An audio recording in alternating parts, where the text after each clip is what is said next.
Good morning, world. It's Monday morning, which means it's time for another episode of Brunansky's Vlog. This is episode 8. Now, if this is your first time joining us, thanks for stopping by. Hope you enjoy what we have to offer this week, and we got a lot of exciting news stories. You're going to want to stay until the very end, too, for our new segment, Certified Rad, as we have a pretty inspiring story that I think was of note that we decided to talk about for just a little bit before we sign off. Now, if you're returning, thanks for coming back. Hope you guys enjoy this episode as well. If you're brand new, go ahead and click that subscribe button. Also, give me a thumbs up if you enjoy any portion of this week's episode. We've got a lot to cover, like I just said, so we're not going to waste any more time with this intro. Hope you guys enjoy episode 8. Let's go ahead and cut now to the news.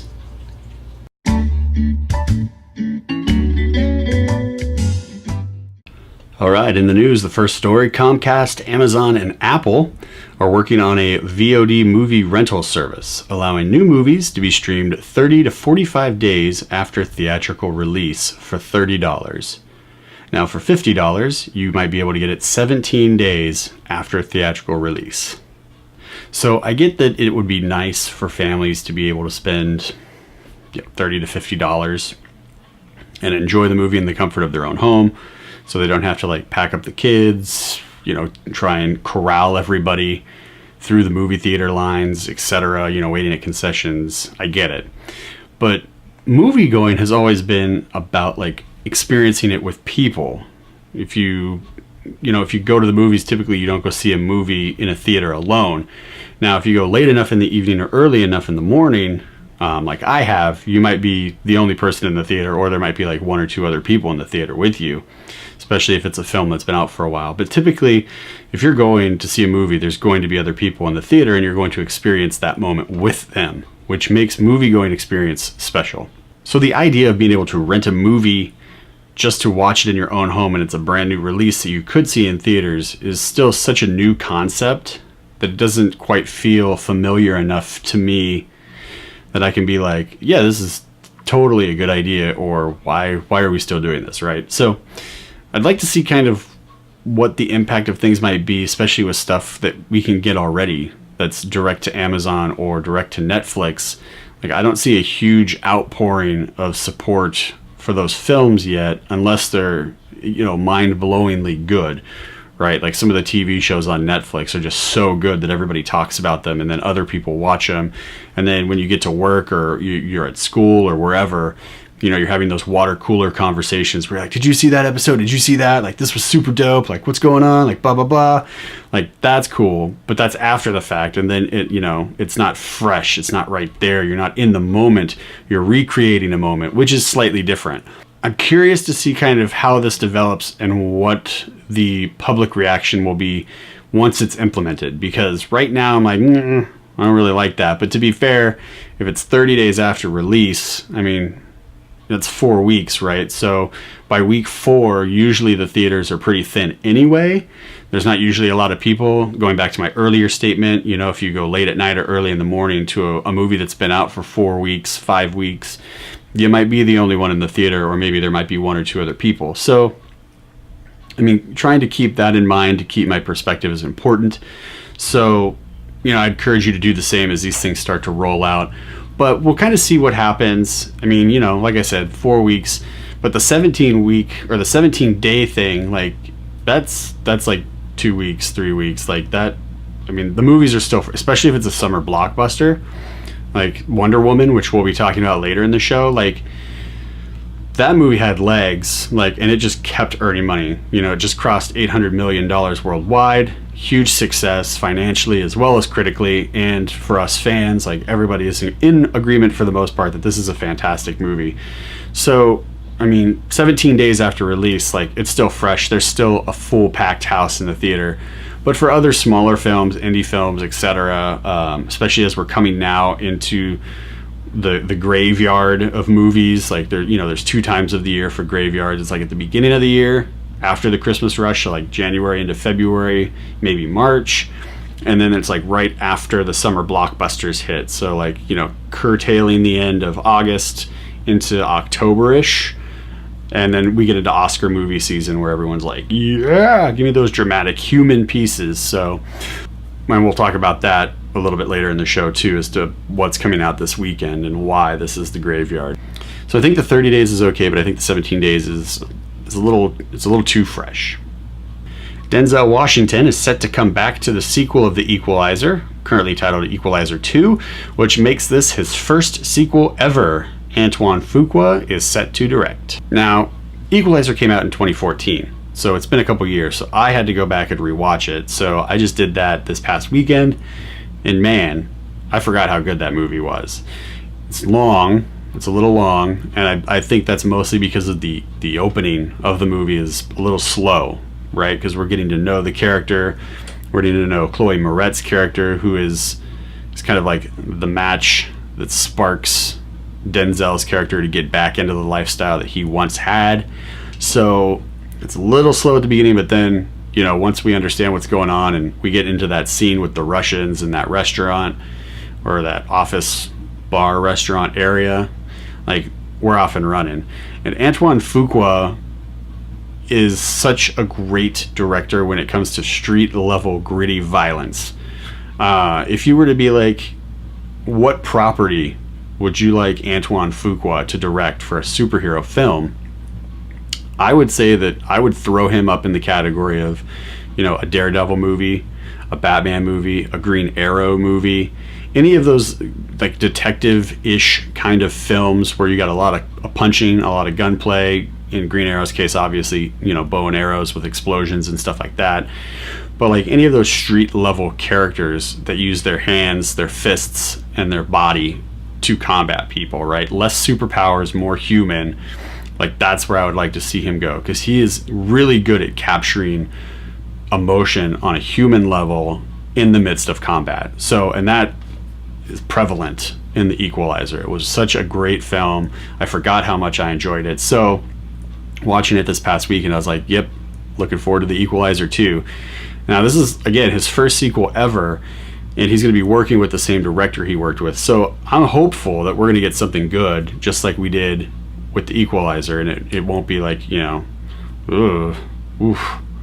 shouldn't have waited 3 years, 4 years to make that. Hopefully it'll be good. Hopefully we'll have a good time at the theater, and hopefully we'll get that same type of gritty street level violence again, just to keep repeating that phrase, in this next sequel, because I thought it was fantastic. So if you haven't seen The Equalizer, you can rent it on iTunes. It's $4, or you can just go to like your local used bookstore, support local people, and you can pick it up there. I got mine for $4. It was a DVD, you know, and super cheap. So I own it now. Instead of just having it for $4 for a day, I have it for, you know, however long I have it. Go support local.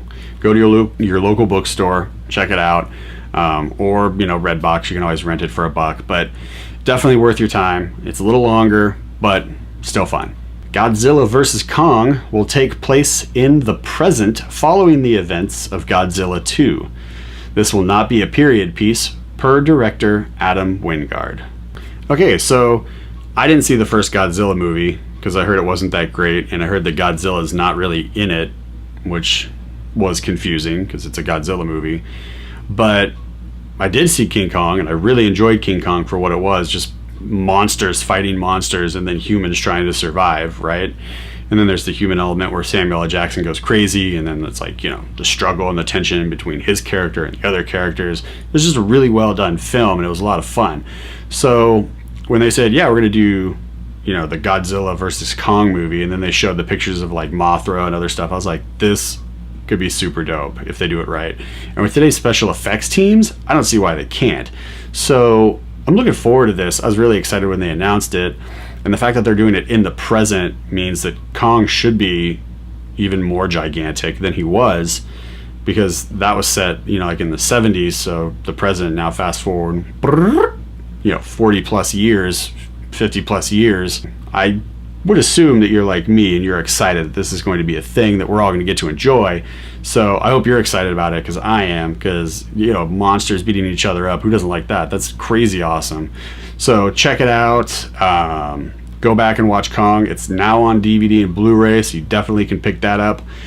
You might not be able to find it used, so you may want to, in this case, rent it, since it's only $4 versus whatever the full price, like $20 or whatever it is to buy it. But hey, if you're a super fan like me when it comes to movies and you want to own the physical media, then definitely pick it up. But go back and revisit Kong. If you want to see my review for it, it's in the show notes below, because that was one I did get to theaters to see and write about. So check it out. James Cameron is back in the news, but not for filmmaking. He recently stated during an interview with The Guardian the following: "All of the self-congratulatory back-patting Hollywood's been doing over Wonder Woman has been so misguided. She's an objectified icon, and it's just male Hollywood doing the same old thing." To which the director of Wonder Woman, Patty Jenkins, replied, "James Cameron's inability to understand what Wonder Woman is or stands for to women all over the world is unsurprising. As though he is a great filmmaker, he is not a woman. Strong women are great. His praise of my film Monster and our portrayal of a strong yet damaged woman was so appreciated. But if women have to always be hard, tough, and troubled to be strong, and we aren't free to be multidimensional or celebrate an icon of women everywhere because she is attractive and loving, then we haven't come very far, have we? I believe women can and should be everything, just like male lead characters should be. There is no right and wrong kind of powerful woman, and the massive female audience who made the film a hit it is can surely choose and judge their own icons of progress." Further along in the interview, he compares Sarah Connor as a strong female character, which is part of what was the reason for Patty Jenkins' reply when she says you don't have to be all gritty and mean and disturbed and troubled to be a strong female character.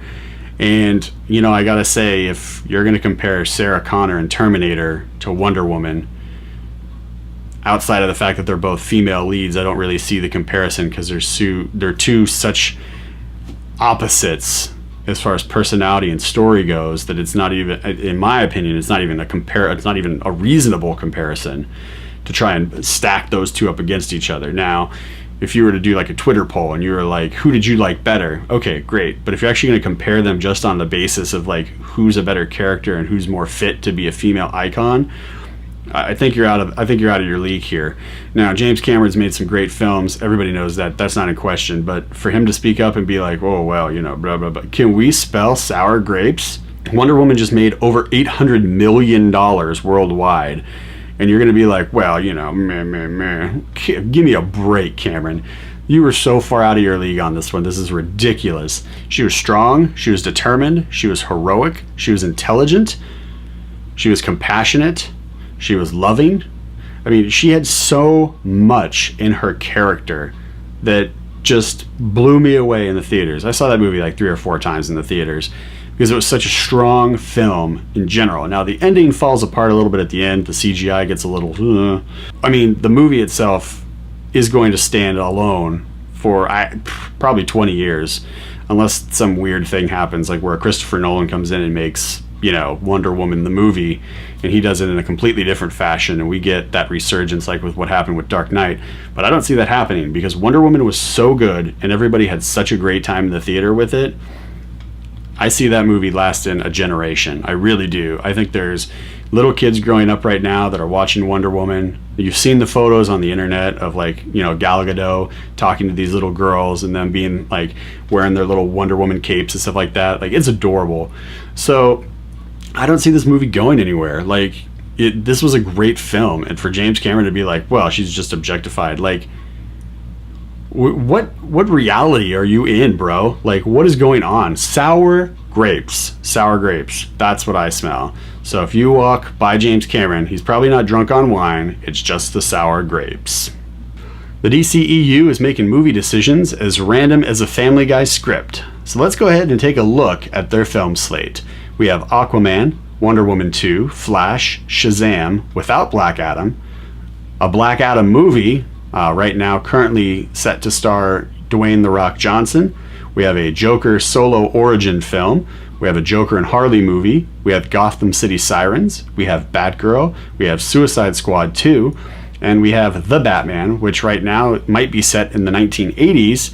And Matt Reeves says that might not necessarily be part of the DCEU, but it will still have some type of tie-in, possibly. So we'll have to stay tuned for more information on that as The Batman gets closer and closer to release.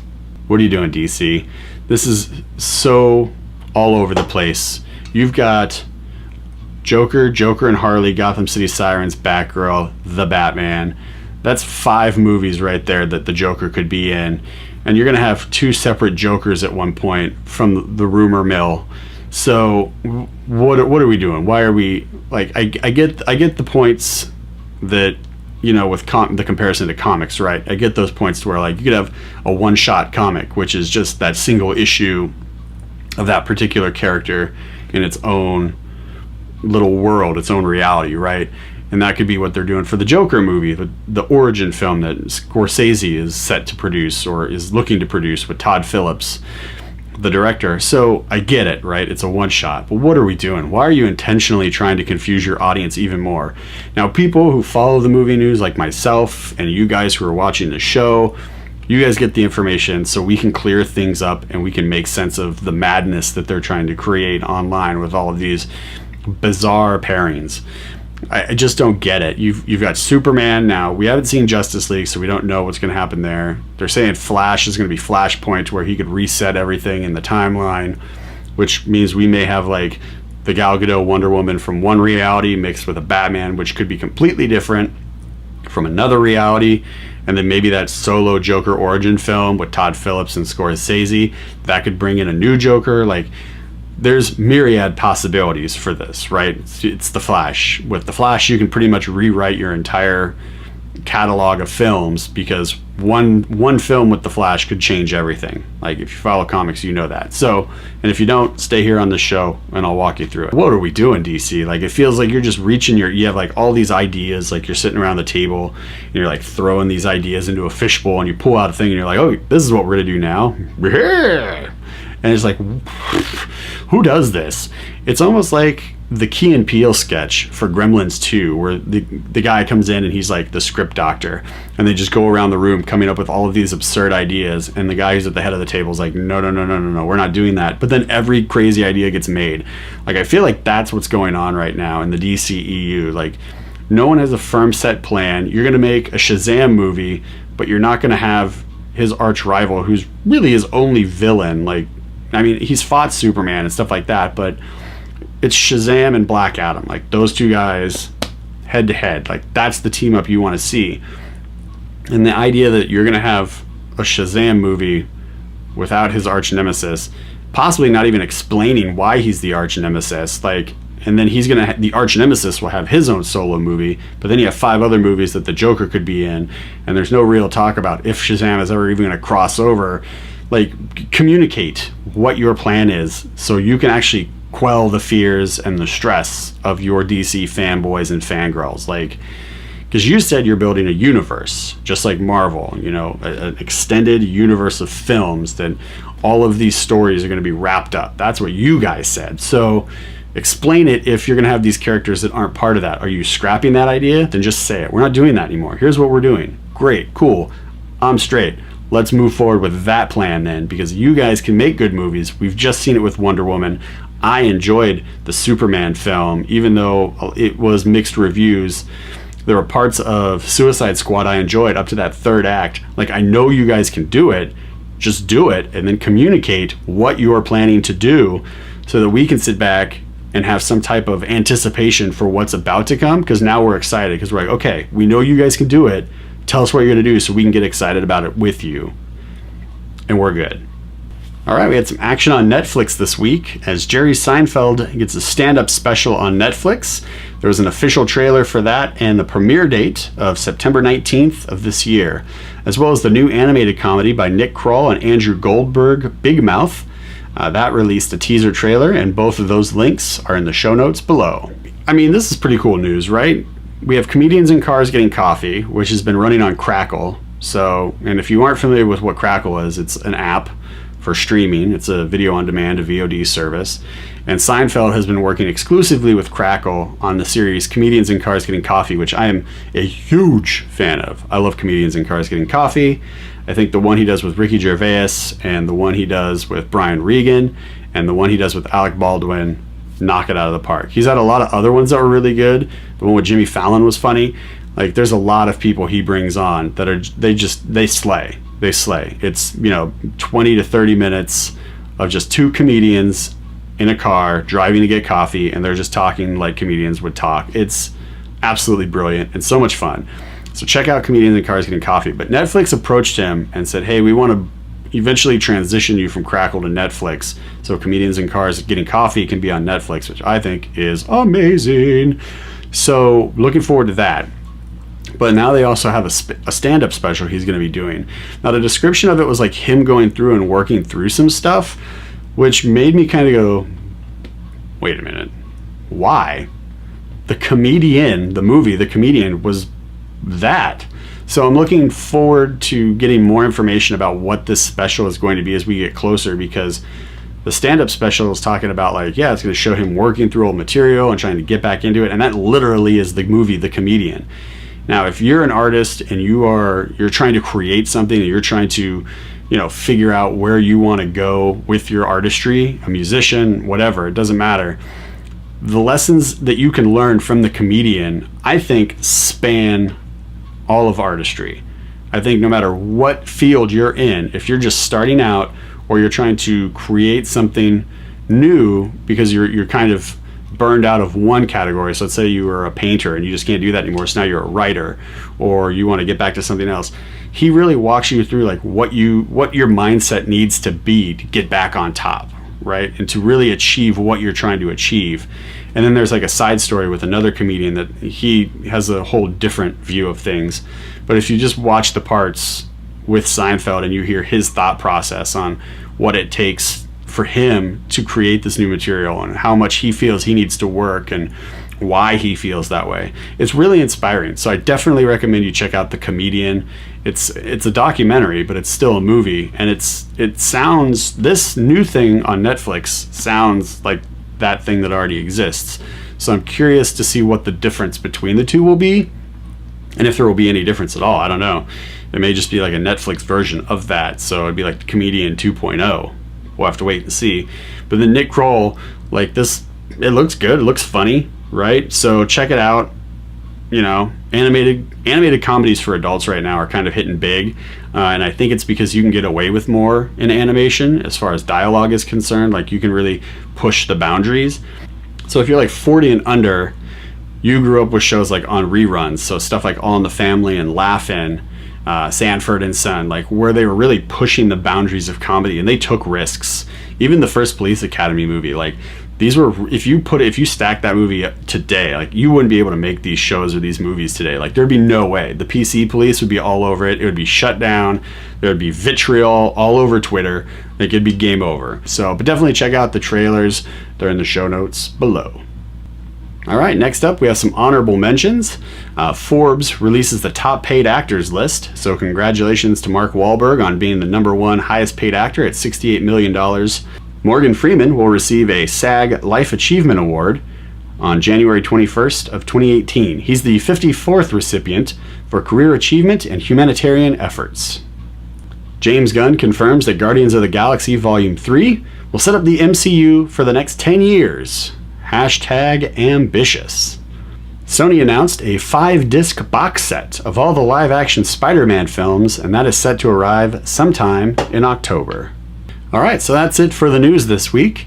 If there's anything that popped off in the headlines that you saw that we didn't cover here, go ahead and throw it in the show notes below.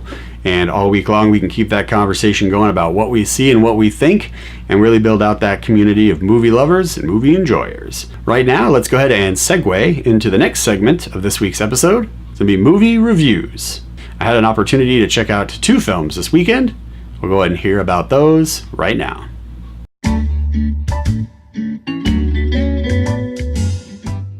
Social media is a relatively new platform that people are still trying to better integrate with. For example, when you have events like birthdays, a wedding, an anniversary, the birth of a child, you take photos of these events to capture those moments to remember them later, and then you share them on your platforms like Facebook, Twitter, and Instagram. Well, this is a story about one lady who actually takes to stalking via social media. So does Ingrid Goes West actually capture the essence of crazy, or is it a bit too logical? Let's dive in and take a look in this review. So if you're like me, when you saw the trailer for this, you thought, wow, this could be something really cool, like a Coen Brothers film, where it's well written, comedic, but still dark and troubled in tone. And you get a lot of that, because when we meet the the main character, Ingrid, who's played by Aubrey Plaza, you actually find out that she's a very on-edge, mentally disturbed individual because her mother has recently passed, and then she also found out that she's not as good of friends with someone as she thought she was in her mind. Now, she goes so far as to actually stalk this person at her wedding via Instagram by liking all the photos, and then when she realizes that she's not quite the friend she thought she was, she has a mental breakdown, attacks the bride at her wedding, and sprays her in the face with mace. This is all pretty serious stuff. So she's committed to a mental hospital. Over a period of time, she gets treatment there and is then released. When she gets home, she sees that her mother's hospital bed is still in the home from some type of hospice care, I'm assuming. She also finds that she has a check for an inheritance from her mother's passing, and she finds somebody new on social media to stalk. She then moves to California to stalk this new individual, and the story is off and running. Hence the title, Ingrid Goes West.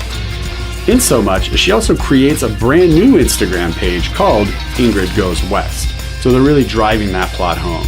Now, she finds this internet celebrity, this Instagram celebrity, if you will, played by Elizabeth Olsen, and she starts to model her life after her Instagram posts, where she'll go to the restaurants that she posts about, she'll shop in the same areas.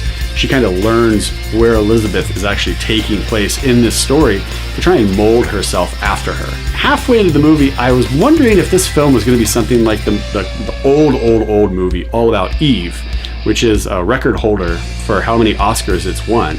So if you haven't seen that, definitely check it out. I know Fathom Events does like showings of it. That's when I saw it. I got to see it on the big screen a couple of months ago. Super fun time revisiting those classics. But I thought it was going to be something like All About Eve, to where she kind of takes on the persona of the celebrity and then becomes the celebrity, and then the cycle repeats itself as we have a new person enter. And that's not what happens. She does take on the persona, but eventually she's discovered to be a fraud, and things go south very quick for her because she's still very unstable mentally. She's still on the edge, very much on the edge. She does happen to stumble upon someone who sees the trouble that she's in and sees the heartache that she's going through and the pain that she suffers every day as an individual, and that's her landlord, played by O'Shea Jackson Jr. And he does a phenomenal job in this role as just a laid-back guy who sees life for what it is and is willing to be a helpful person in a time of need for someone like Ingrid. Now, despite her best efforts in trying to win over everything, the character played by O'Shea Jackson Jr. still remains very patient and understanding with her. She ruins his truck, he breezes it off. She lies to him about having a dog, he's still okay with it because he can see there's something with her, and it's actually a point that he makes later on in the film, is what he sees in her as a person. And he actually becomes somewhat of a hero at the end of the film. We'll get to that in a minute. Now, once Ingrid is discovered to be a fraud, she has a nervous breakdown and she can't take it anymore, so she actually ends up recording a video of herself popping pills and drinking booze as like a suicide note to the internet world, saying, okay, it's over, goodbye. Now, spoiler alert, it's up. You ready? She does not die. In fact, once the video posts, it goes viral and she becomes the internet sensation that she's always wanted to be because of that honesty that she brought out of herself in her moment of weakness. Very, very dark stuff in this movie. But fortunately, the character played by O'Shea Jackson sees the video, calls 911, they get her to the hospital, and they revive her. Now, throughout the film, his character is obsessed with Batman because of the heroistic type of character that Batman is, and how he's just a street-level human who does good things despite what happened to him as a child. And he really tries to personify that in his character in this movie, and even at the end, once he saves her, he replies back that that's something that Batman would do. So overall, this movie is very dark. It is very entrenched in some very terrible moments for this individual Ingrid because of how disturbed and mentally she is. So if you're gonna see this, I recommend that you see it earlier in the day. That way you have time to process it. I was able to catch it at a matinee, which was great because then I had all day. I could sit over lunch and dinner and just kind of mull through all of the emotional impact that this movie was able to create, because it is a very powerful film, and because it deals with social media, you can actually see how somebody in today's world who is unstable might take to that kind of attitude and viewpoint on life. And it's troubling. This is a very troubling movie, but it does speak well about what humans can do when they care about somebody and how they can come to their rescue and come to their aid by just being a friend. So at the end of the film, really nice high points. Aubrey Plaza does a great Jackson, does a great job, O'Shea Jackson does a great job, and even Elizabeth Olsen is really good in this film. I definitely recommend you check out Ingrid Goes West if you like human pieces. Now you gotta like movies about people, because that's all this is. There's no action or anything crazy like that. It's just an examination of people, specifically a very mentally troubled and disturbed individual who's just trying to find something to cling to. I really enjoyed Ingrid Goes West. I recommend you check it out, but you have to be ready for an emotionally taxing movie. Still worth it, and it's getting at least one high five from this guy. So for those of us who are fans of Bruce Lee and his movies, there is this old story, or myth if you will, about how he fought a Shaolin monk. Now this is all before the success that we know him for today. This is that story. So, does Birth of the Dragon live up to the myth and the mystery, or does it get knocked out of the ring? Let's find out in this review. So the film takes place in the 1960s in Chinatown in San Francisco, and it explores kind of what Bruce Lee was like before he became the super megastar that we know him for today. So we see him, he's running his own dojo, he's training Americans to fight using Kung Fu, and he kind of is like this own separate entity in Chinatown. Because Chinatown at this point in the movie is run by a Chinese triad gang, but they seem to leave him alone, and they explain why later in the film. Now in walks a Shaolin monk who, during a fight in China, actually used a lethal kick and almost killed somebody during an exhibition match, which is all about show, not physical contact. So there is contact because it's martial arts, but not the kind that would kill somebody. So he shows up to America, and Bruce Lee finds out, but Bruce Lee thinks he's there because of him. Little does he know that this guy has actually did something he shouldn't have done, and now he's here as like penance, if you will, to actually try and humble himself to recenter his chi and get back on the right path as a Shaolin monk. So overall, the story I thought was really well done. There's no bad language, there's no graphic violence, there's no nudity, there's no sex. Like, this is just a movie that you can actually enjoy as a family if your family likes martial arts films, which I thought was pretty cool. Now, there is one scene with regards to the triads where you actually find out that one of the characters in it is a slave, like a human trafficking slave, and that she works at a restaurant, but she's super pretty, so if she doesn't like toe the line, they'll send her to a house and she'll be a sex slave there. So that's the only real, and it's just like one or two quick scenes where they're talking about it. They don't show anything, they don't like, you know, there's no graphic anything. They just say like, hey, you know, toe the line or else. It was a really good film overall. Now, my favorite aspect of this film wasn't so much the acting or anything like that, or even the story, but was actually the camera angles and the way the director shot the film. Because in most action movies, what you'll get is you'll get like really close, uptight shots of action.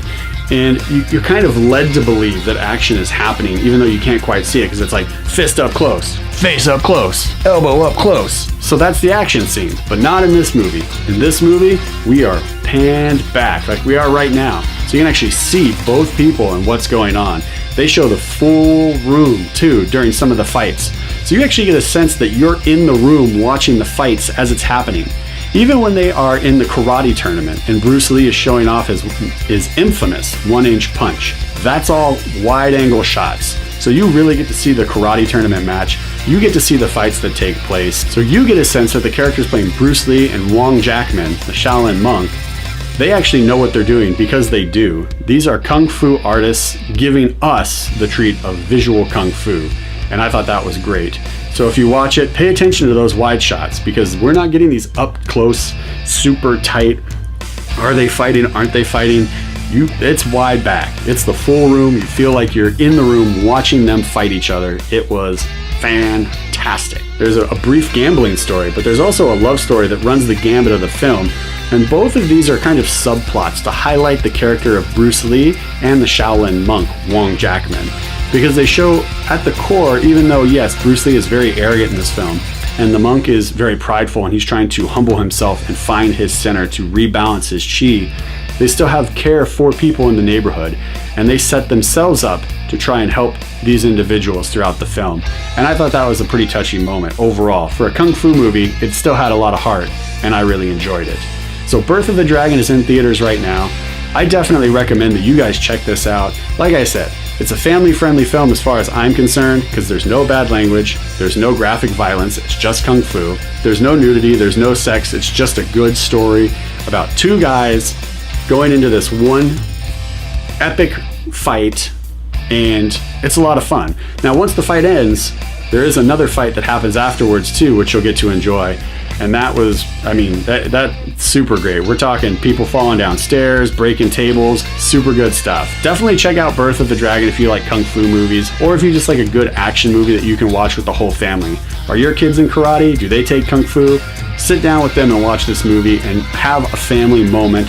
Share that experience with them. I think you guys will really enjoy it. Birth of the Dragon, while it's not an incredibly well-written, like, dramatic Oscar-winning piece, it's still a very good story. I had a lot of fun, and because of the fact that you can watch it with everybody, I'm giving it both high fives. So Birth of the Dragon, in theaters now. Check it out.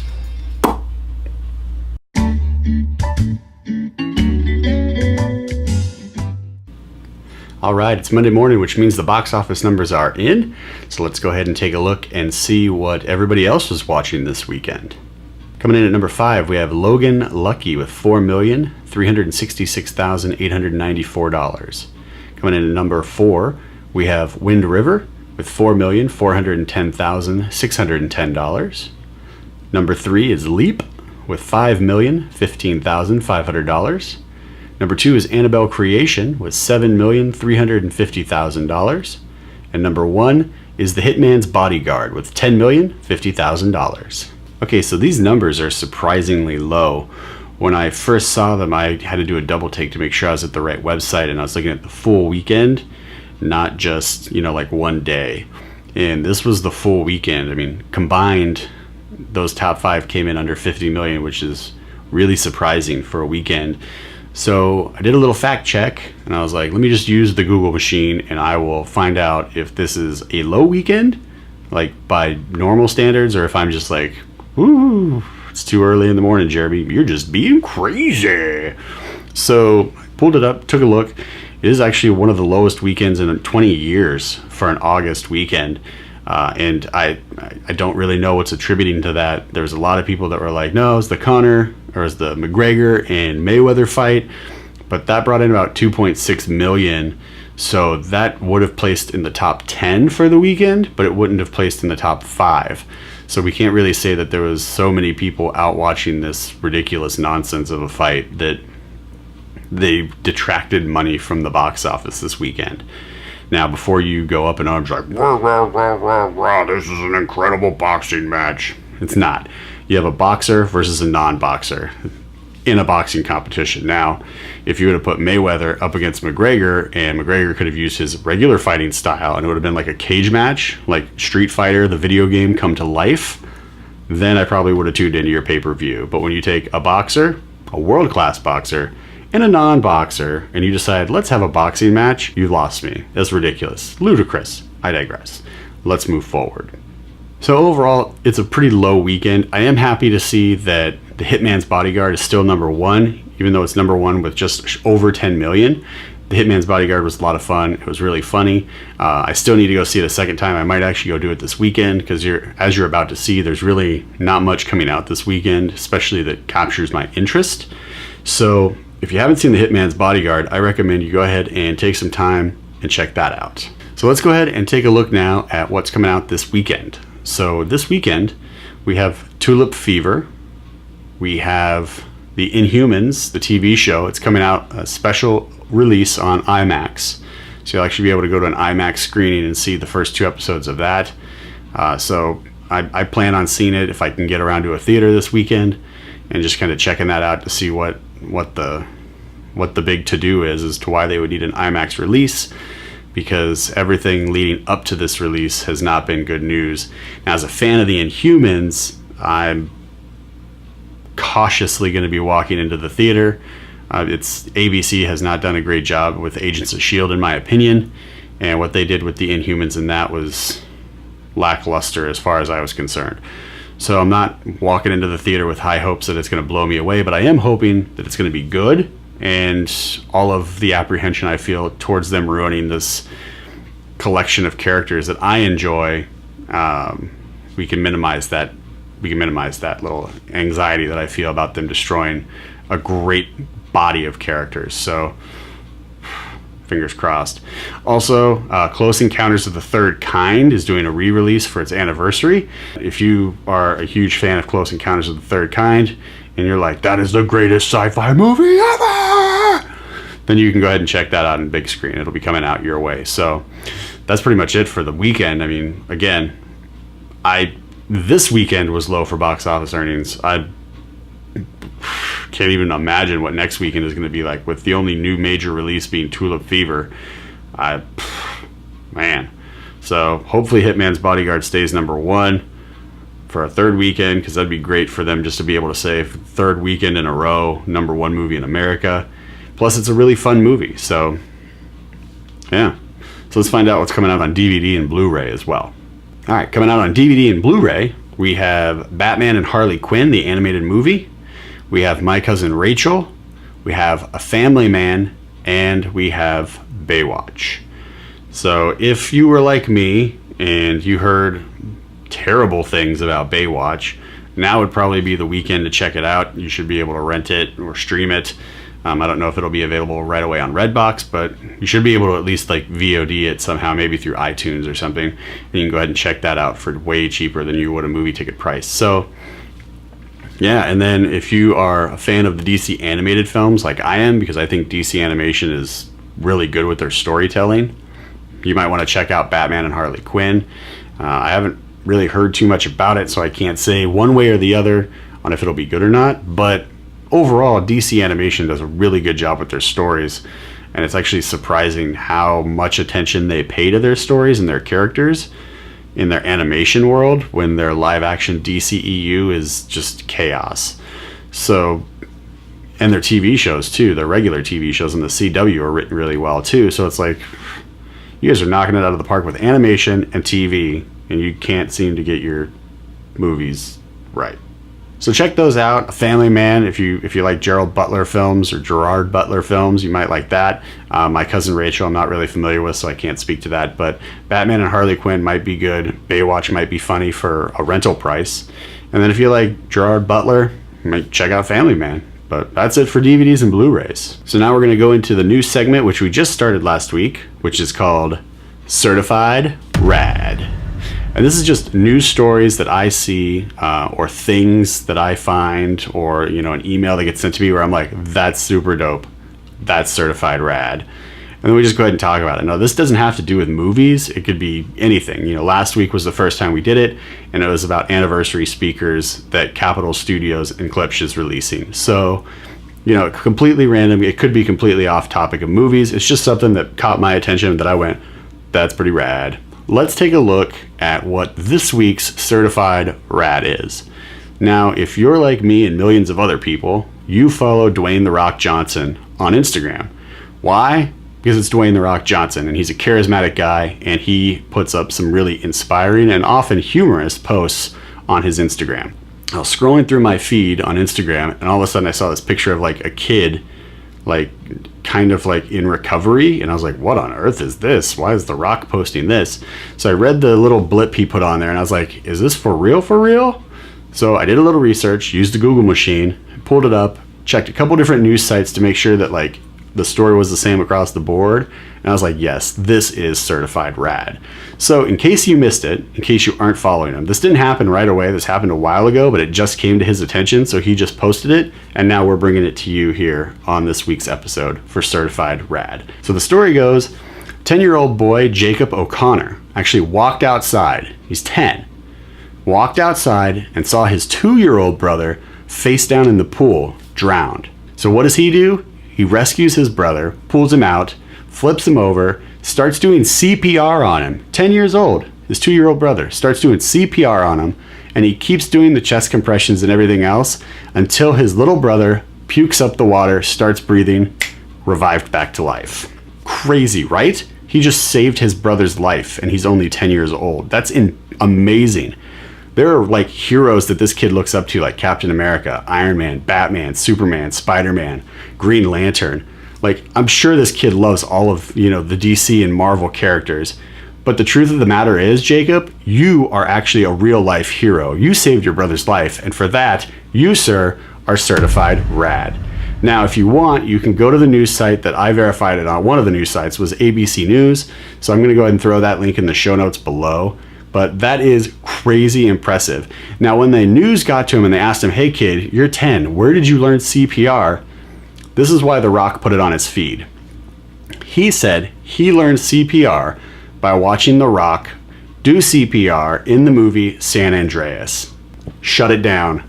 Shut it down. This kid learned how to save his brother's life through a movie. Incredible. You want to talk about the power of film? There it is right there. An amazing story. Saves his brother's life. Real life hero at only 10 years old. So, Jacob, you are certified rad, and your story is certified rad. All right. And that pretty much wraps up episode 8 of Brunansky's vlog. Now, if you've enjoyed anything that you've seen, I appreciate it if you would go ahead and give me that thumbs up. Also, now would be a great time to click subscribe if you haven't already. If there's any part of the show that you found particularly interesting that you want to continue the conversation with, at this point, I'm done talking. So the most important thing that's going to come out of this show is what you have to say. So go ahead and throw it in the comments below and get the conversation going with everybody else in the movie world for this vlog. And we can go ahead and carry on conversations all week long. Also, if you have anything that popped off this week in the news or a movie that you saw, whether it's, the new Death Note on Netflix or anything else that you saw, it doesn't have to be a movie. This is movie news, reviews, and a little bit more. So if there's something that really popped off that caught your attention, share it with us too in the comments below. All right, everybody, before we go, I just want to say make sure that you're following us on all the social media platforms listed below, and that way you can stay up to date with everything. I've mentioned a couple times now, probably going to mention it once or twice more before we start building it out, but make sure you're definitely following us on Instagram, because we're going to be building that out to be something a little bit more than just updates. And then if you want continuous news coverage throughout the week, Twitter is going to be your best bet for that, because I do set up my Twitter for Brunansky's vlog to actually drop news stories periodically throughout the week that I find interesting, or even some possible rumors, like the rumor that Juggernaut might actually be making an appearance in Deadpool 2. So if you didn't know that, that's because you weren't following me on Twitter, because I dropped that on Twitter this week. So make sure you follow me at Twitter, which you can see all the social media below. All right, everybody, have a great Monday. Make sure you have a great week. And as always, I will see you next Monday. Take care. Bye-bye.